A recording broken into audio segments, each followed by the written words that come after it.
Eu estou aqui para fazer uma apresentação do meu trabalho de mestrado, em que foi feita uma análise do processo de acumulação de capacidades tecnológicas de um instituto, um laboratório privado de pesquisa, na evolução e transição dos níveis de oferta de serviço de metrologia ao desenvolvimento de pesquisa aplicada e inovação.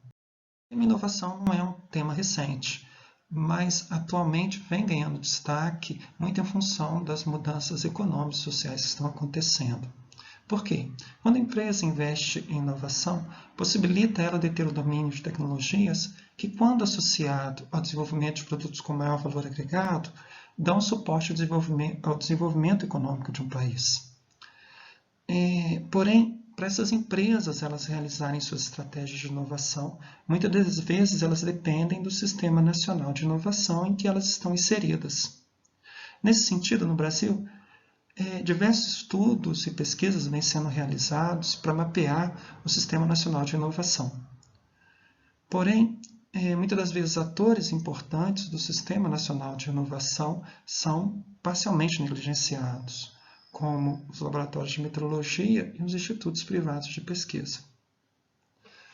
A partir dessas considerações, surgem algumas questões que dão suporte, e motivam o desenvolvimento dessas pesquisas, como, por exemplo, se uma inovação ela se consolida a partir da percepção de resultados, por que os laboratórios e a matriz laboratorial não é considerado nos mapeamentos do Sistema Nacional de Inovação?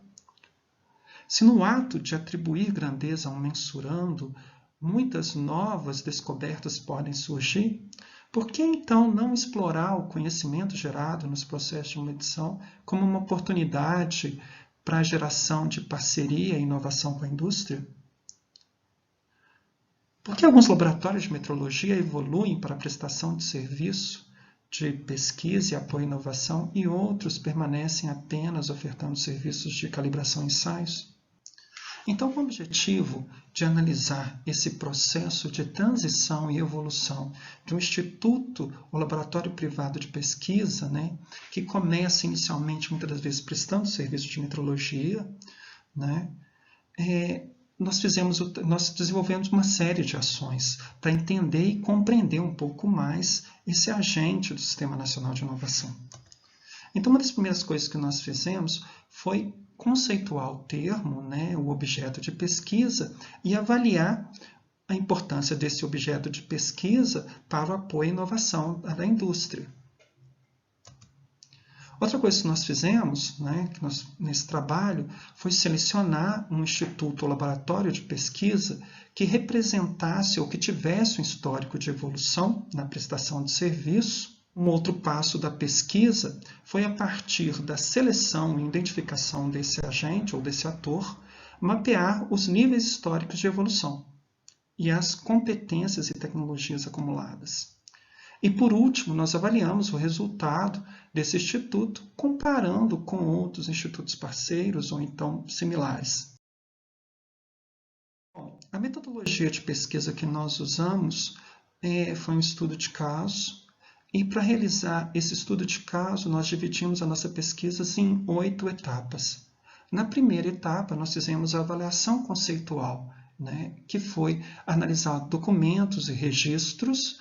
Aí, a partir disso, nós delineamos o nosso escopo de pesquisa e elaboramos o objetivo do trabalho de pesquisa. E no último passo, nós fizemos a avaliação, discussão e as análises em back-office e também elaboramos o texto da pesquisa final.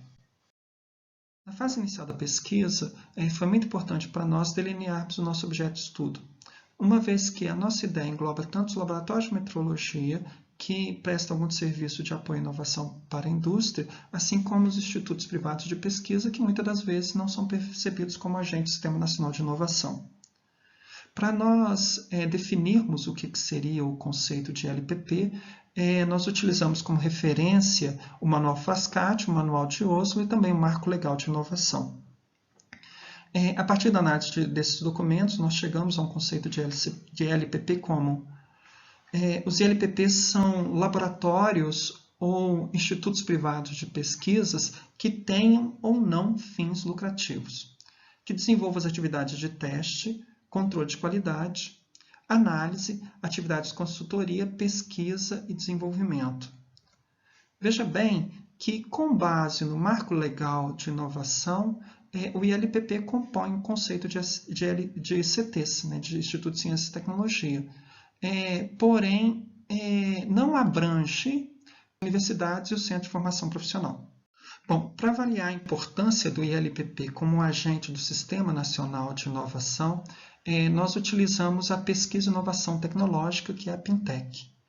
Para fazer essa análise, nós utilizamos as pesquisas publicadas no ano de 2010, a de 2013 e a 2016.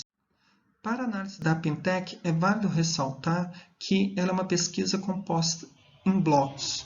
Ao todo, são 16 blocos de questões, e desses 16 blocos de questões, 2 se destacam para avaliar a importância do ILPP como agente do Sistema Nacional de Inovação. O primeiro bloco é a fonte de informação. Esse bloco ele visa entender como surgiu a ideia inicial do projeto, ou como outras ideias se somaram durante o desenvolvimento da inovação. E um outro bloco é a relação de cooperação, que visa identificar como que as empresas utilizaram parceiros para desenvolver inovação. Nesse primeiro gráfico demonstra a importância da fonte de informação atribuída pelas empresas que implementaram a inovação em produto ou processo. Como demonstrado, a internet, os clientes e os fornecedores são as principais fontes de informação para a geração de ideias. Institutos e testes foram consideradas a sétima fonte de informação mais importante. Agora, os institutos de pesquisa, os centros tecnológicos e universidades estão entre as últimas fontes de informação onde as empresas buscam inovação, segundo os dados dos respondentes da pesquisa. Nesse segundo gráfico, apresenta a importância atribuídas aos parceiros de cooperação pelas empresas que implementaram inovação em produto e processo. Conforme demonstrado, os fornecedores e os clientes são os principais fontes e os principais parceiros para realizar a inovação.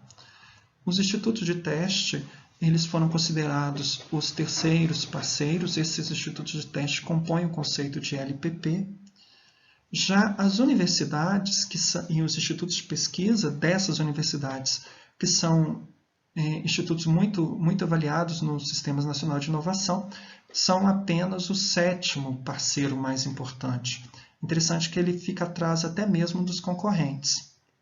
A análise dos gráficos 1 e 2 demonstra que o ILPP ele representa uma importância significativa tanto como fonte de informação como instituição parceira para o desenvolvimento de inovação da indústria.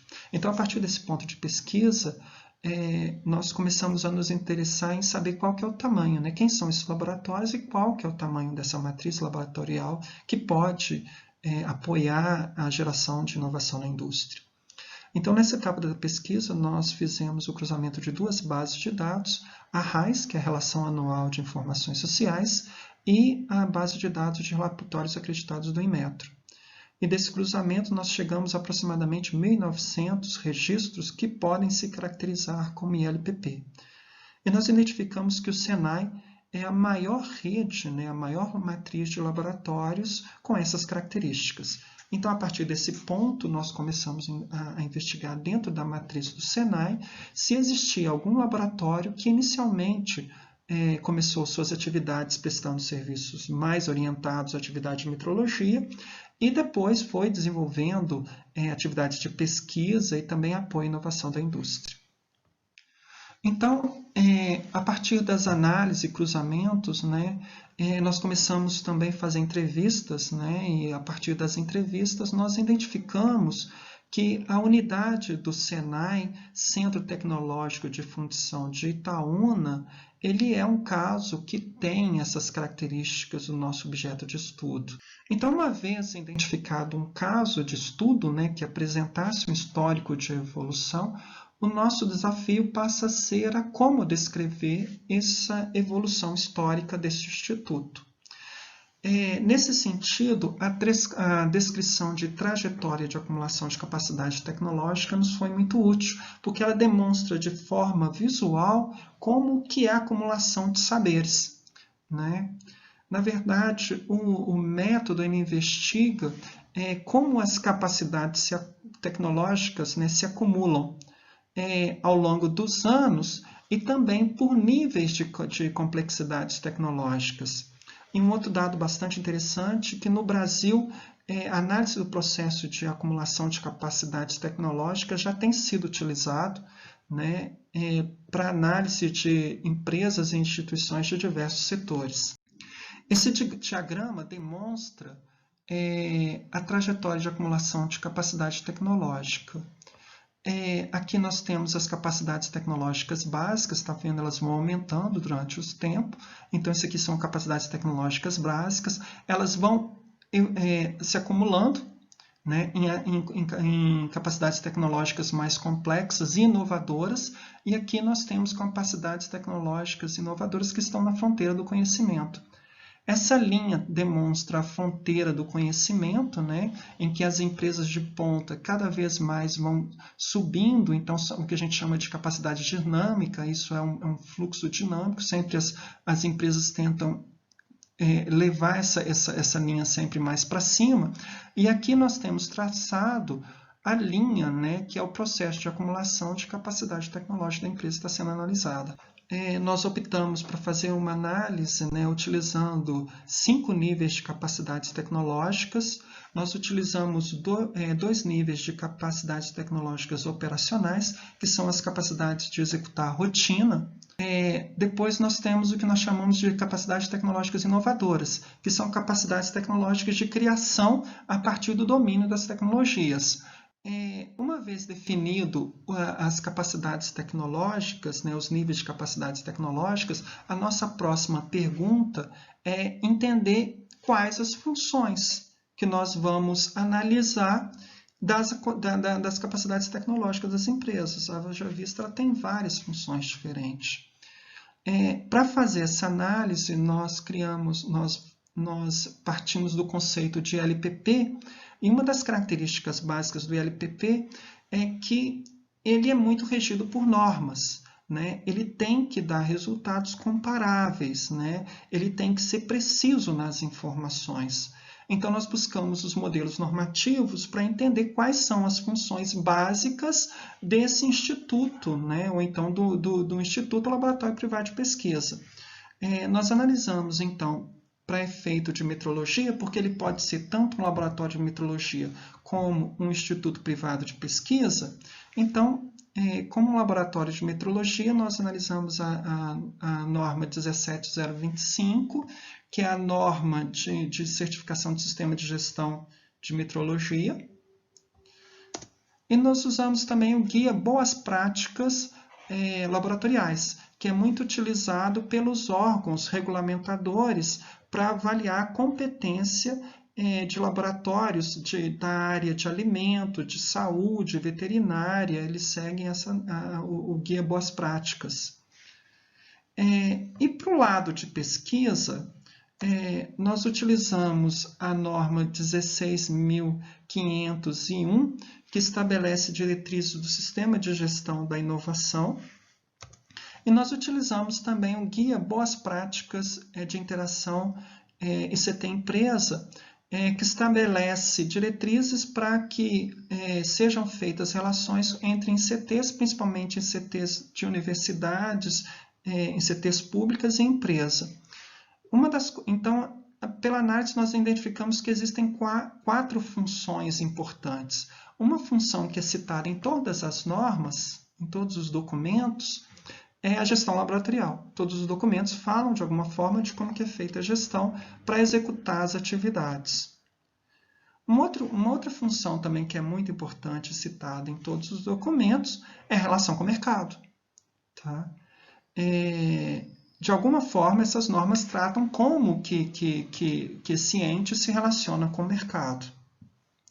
Tem uma outra função que é muito característica dos laboratórios mais orientados à prestação de serviço de metrologia, né, que é a função metrologia, e a outra função muito específica, que são a função de pesquisa, desenvolvimento e inovação. Então, essas 4 funções são funções básicas de um instituto ou laboratório privado de pesquisa. Bom, a partir dessas funções, definidas as funções, né, nós começamos a analisar os dados do nosso caso de estudo. E aí, nós temos os 5 níveis já anteriormente descritos, né? Aí, nesse mapa, nós criamos critérios para tentar identificar quais que seriam os níveis, né, que completam aquela capacidade tecnológica para dizer que ela está empilhada num novo nível de capacidade tecnológica. Então, só mesmo para exemplificar, a tabela completa vocês podem achar na dissertação. No nível 1 da função gestão laboratorial, ele cumpre padrões, né? Então, um laboratório que nesse nível ele cumpre padrões de gestão e operação. Então, ele tem padrões definidos e tem um histórico de cumprir esses padrões. Já uma de topo, tá? Uma atividade para essa mesma gestão de topo, né, de inovação, que está na fronteira do conhecimento, ele tem gestão laboratorial em níveis de excelência, tá, ok? Com resultados a nível internacional.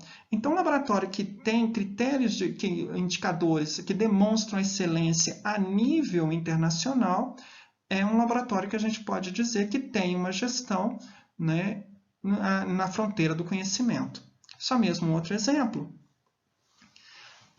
No exemplo de metrologia, um exemplo aqui de nível 3 de metrologia, ou seja, já não é mais um nível operacional, ele está inovando, só mesmo para vocês terem uma ideia. Nesse nível 3 de metrologia, atividade de metrologia, realiza estudo e pequenas adaptações no equipamento para reduzir a incerteza. E também ele tem capacidade de ampliar o escopo do serviço, ou seja, na capacidade, no nível 2, ele é uma capacidade certificada, mas quando ele amplia escopo, ele está aumentando, mas ele não faz só isso, ele também está indo além, ele está modificando os seus instrumentos de medição, está gerando novos conceitos, ele está reduzindo incerteza, então ele está gerando já inovação. Isso foi feito para cada um, completando cada um desses quadros, e aí, a partir daí, nós fomos para a próxima etapa da pesquisa. Nessa próxima etapa da pesquisa, nós analisamos todo o histórico, nós já estávamos em campo, então nós tentamos descrever quais que são as principais atividades em todo o nosso histórico, né? O que chama atenção em todo o histórico de análise. A partir disso, nós criamos o diagrama da instituição. Aqui está o diagrama de acumulação de capacidades tecnológicas da unidade do Senai de Itaúna. Nós analisamos os vetores, né, aquelas funções, na verdade, gestão laboratorial, atividade de metrologia, atividade de consultoria, assistência técnica e P&D, e também relação com o mercado. Tá, ok? Essas curvas, uma coisa que eu gostaria de chamar a atenção, que todos os níveis, né, ele já tem um nível cumprido, porque o cumprido no nível 1, porque as rotinas já estavam bem estabelecidas, já visto, ele já existia antes desse período, então nesse período aqui já tinha rotinas e práticas muito bem estabelecidas para a maioria das funções, com exceção da função de relação com o mercado.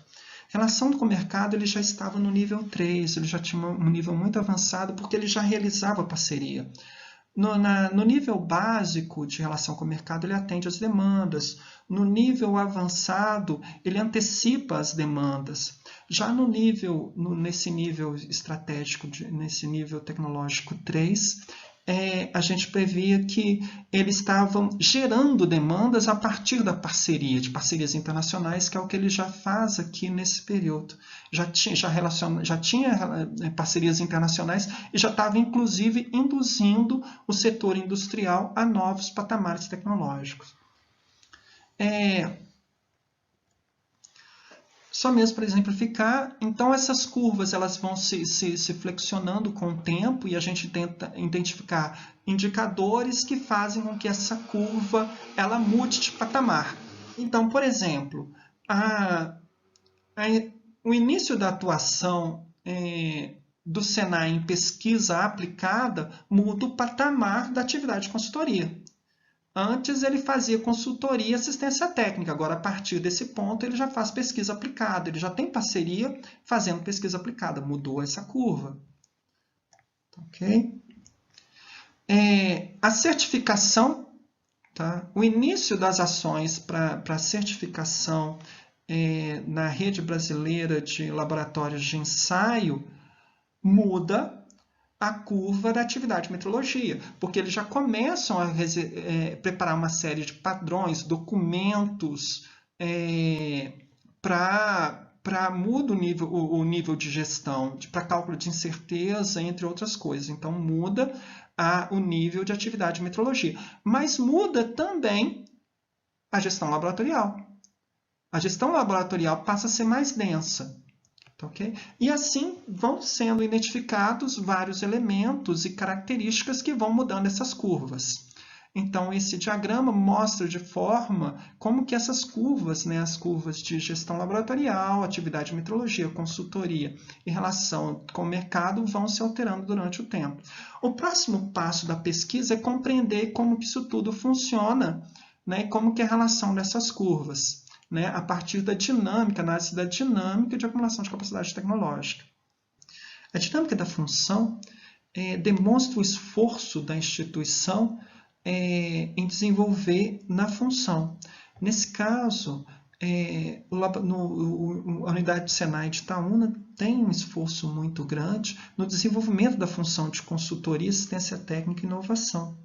Ele vem já há algum tempo investindo na capacitação de seus funcionários com cursos no exterior, a promoção de eventos para consolidação do conhecimento e disseminação do conhecimento. Então, existem diversas ações estratégicas que demonstram a força, a intencionalidade estratégica da instituição se desenvolver nessa função. Conforme demonstrado nesse trabalho, a metrologia exerce um papel fundamental no desenvolvimento de inovação da indústria. Porém, muitas das vezes, os laboratórios de metrologia e os institutos privados de pesquisa não são percebidos como agentes do Sistema Nacional de Inovação. Isso provoca uma série de implicações da operação desses institutos. Pelo distanciamento, né, do debate de inovação, muitas das vezes os gestores dos laboratórios não percebem a oportunidade de geração de negócio a partir do conhecimento gerado no processo de medição. Então, como consequência, o que percebe é que a gente tem um número muito grande de laboratórios exclusivamente dedicados à avaliação da conformidade, né, que é a prestação de serviço de calibração e ensaio.